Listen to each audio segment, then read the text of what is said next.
You know I wouldn't do this if I had any other choice. But he's my friend. So was I.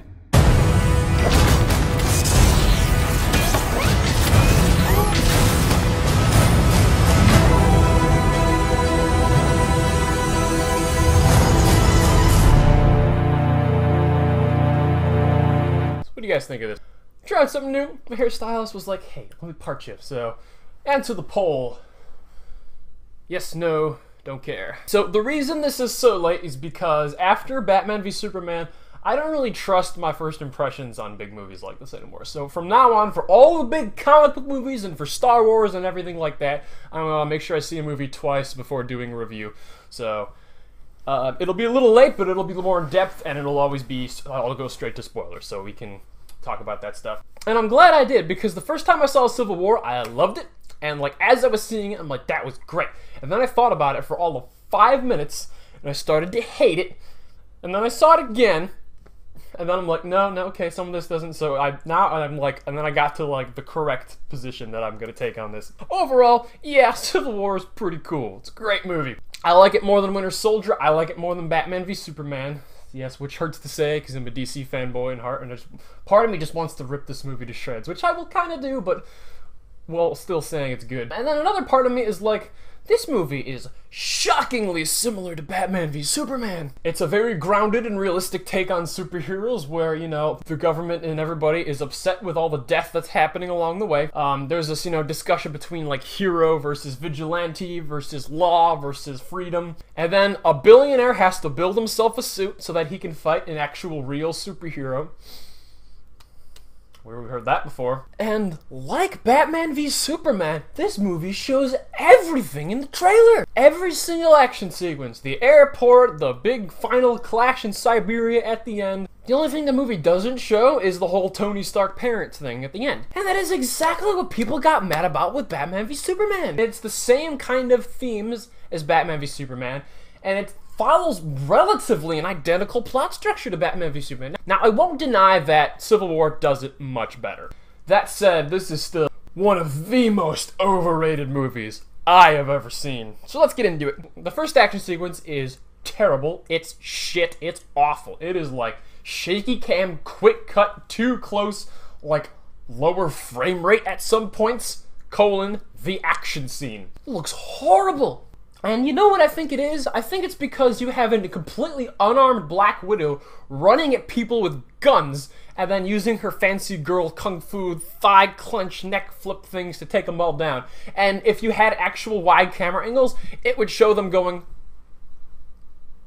oh, we can't shoot her because she's Black Widow. Boom! Then she kicks us in the face. And the thing when she goes in the truck and the grenade, yeah, she's dead. She is dead 5 times over there. And I have issues with that. Like, Black Widow is so useless in this movie. I mean, she doesn't have to be useless, but they do a very poor job of making her seem relevant. So, like, at least for the most part in the previous movies, like, you know, she had guns, she was shooting people. She never does that in this movie. And, like, at least in previous movies, she did, like you know, fancy Hapkido, like moves to take people down, and you bought the action. She just up and UFC punches people. She's just standing and going like that, and it looks so awkward. There's another part earlier when Winter Soldier escapes. You know, the Winter Soldier, this guy with a bionic arm that the government, like, put in this fancy metal throne chair thing so that he couldn't escape. And he does escape, and the only people going after him are Black Panther, Marvel's capeless Batman, who was great, by the way, Agent Sharon Carter, and Black Widow, none of which have guns or tasers or anything.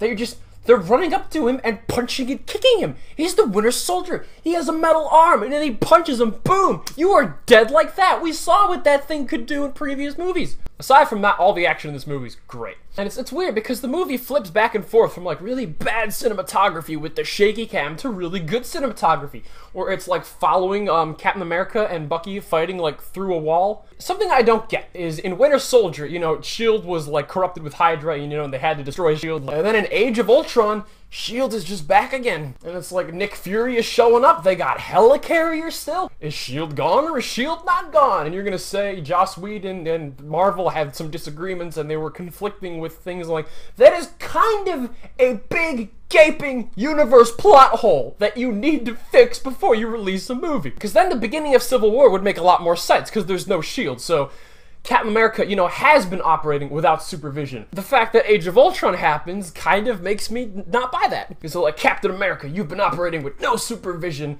and no boundaries and all that. I'm like, have you heard of shield? Now, I like the idea that Iron Man feels guilty about this, even though it's not really... I mean, Ultron was obviously his fault, but, like, the fact that people died during a battle that a bad guy caused is not their fault. And I don't really like the fact that the government's blaming them for that. I don't buy that. It's war. It's fighting. People die. It's what happens. Like, did you blame the cops for 9/11 while they were pulling people out of the rubbish? But Iron Man's side is well presented. And his line delivery, when he was like, we wouldn't know because we dropped a building on him while we were kicking ass. Robert Downey Jr.'s line delivery is on point in this movie. One of the best casting decisions of all time. Robert Downey Jr. as Iron Man. And it'll be a sad day when he leaves the MCU. At this point, I'm on Cap's side, and I'm like, I don't think you've done anything worthy of this whole Sokovia Accords nonsense. And then Bucky comes into the picture, and this is where I think we have both sides shown in equal light. Because at this point, Captain America just beat up SWAT team guys trying to apprehend a terrorist suspect. That is like, alright Cap, you are officially a criminal. You're officially going against the law on this one. And he's not just doing it for his friend, he's doing it because he knows his friend is innocent. But once they find out why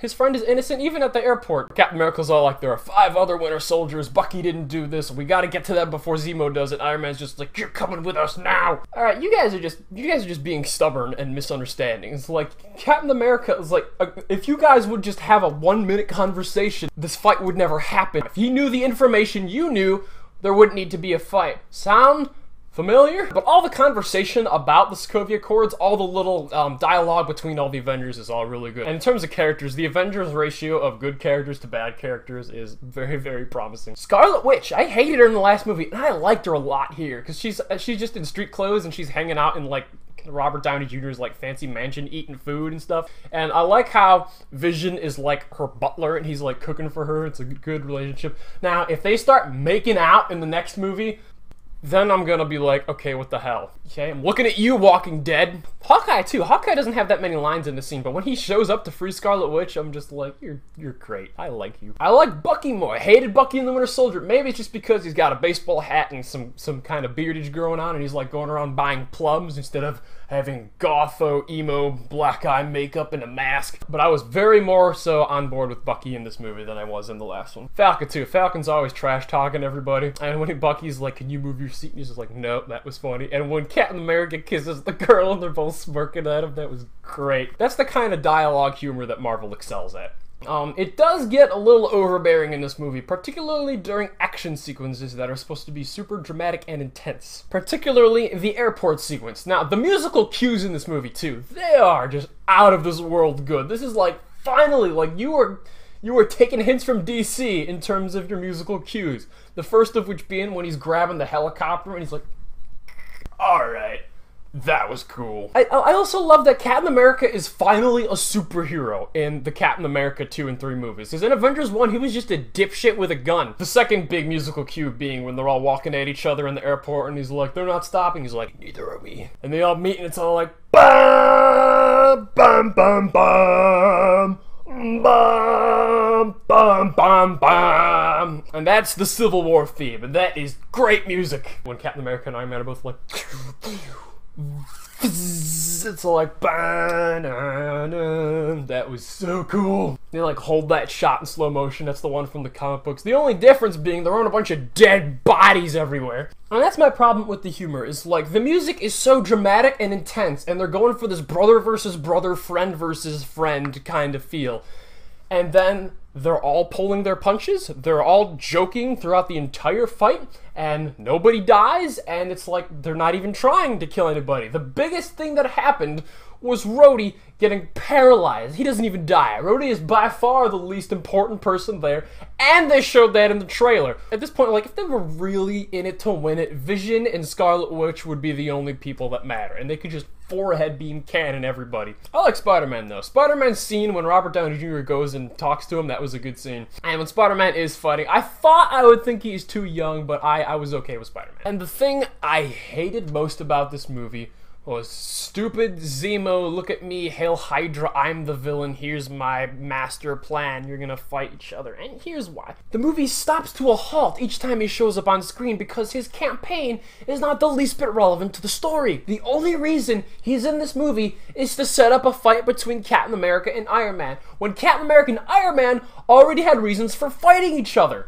What other movie does that sound like? And he's the most generic foreign villain with a little revenge plot. Like, I lost somebody and now you're gonna pay. It's been done 100 times before. That was the great thing about Civil War, what is that it didn't have a villain, it didn't need a villain. It was about this, like, disagreement among the good guys. It was so different and unique. And then Iron Man just throws his argument out the window when he disobeys Ross to go help Captain America. You have just said you don't agree with the Accords by doing that. Because if you agreed with the Accords, you wouldn't be helping Captain America. And then you just proved my point that the Accords don't work. You need to be able to do what you gotta do, and the Accords stop that. At that point, Iron Man's side loses all credibility. What it should have been is Captain America is still off going doing stuff with Bucky, and Iron Man went to go take him in. And Iron Man would have been like, final warning, surrender now, or I'm gonna bring you in. And at that point, this fight, which is still visually, again, it's a great fight, it looks cool, I love that. That was so cool. But it's the story reasons for it happening much, much lessened. What's another movie that had a fight people agreed was visually cool, but they didn't like the motivations behind it? Batman v Superman! Because at this point, instead of fighting for the freedom of America, Captain America's fighting for Bucky. And instead of Iron Man fighting for law and order and, like, setting this case, like, for all fights forward about how we deal with this kind of vigilante scenario, he's just angry and fighting about vengeance. And the worst part is, they're fighting about something flashback. My mom. He killed my mom. I wonder what her name is. I hope it isn't Martha. And it's at that point that I find a lot of the universal praise for this movie to be very hypocritical. You can't hate Batman v Superman and love this movie. I will agree this movie does things better than Batman, but it suffers from some of the same issues. The fact that nobody dies, Marvel still has no balls, there's no surprises at the end of the movie other than the Zemo thing, and I feel like no consequences either because Captain America is just breaking everybody. So the only difference at the end of this movie is that Captain America is now fighting, like, on the run from the law. And Iron Man already showed that, like, Captain America's got my support, essentially, so we're still cool. I don't like that. I don't like that. At the end of the day, did this movie need to happen? I'm glad it happened because it was cool. Like I said, I liked it a lot. But in terms of story arc progression for the MCU, it doesn't... I don't think it matters in the end of the game. And I guess we'll have to wait and see for the next one to see how much this still counters in and how much they deal with it. Those problems aside, Captain America Civil War is still probably the best movie of the year, and I'm gonna give it an 8.5. Thank you for watching, thank you for understanding, thank you for your patience. I'm Wesley Tomsky. Like, share, comment, subscribe. See ya. My mom.